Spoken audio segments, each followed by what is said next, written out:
আসলে এই 11টি লাশ আমি দেখেছি, ক্ষত বিক্ষত লাশ। প্রত্যেকটি লাশের আর্তনাদ ছিল যে এই সড়ক যাতে নিরাপদ হয়, এই সড়কে যাতে আর কোনো প্রাণ না জড়ে।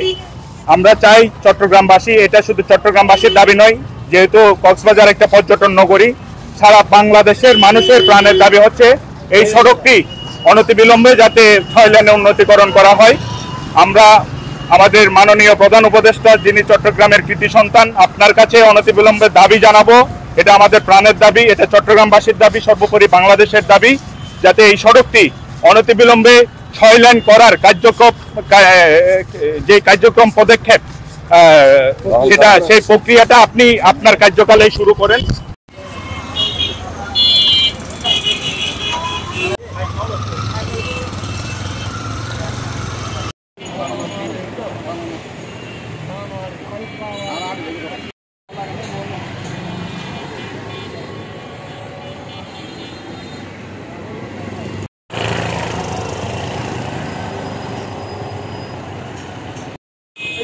একটা মহাকাশ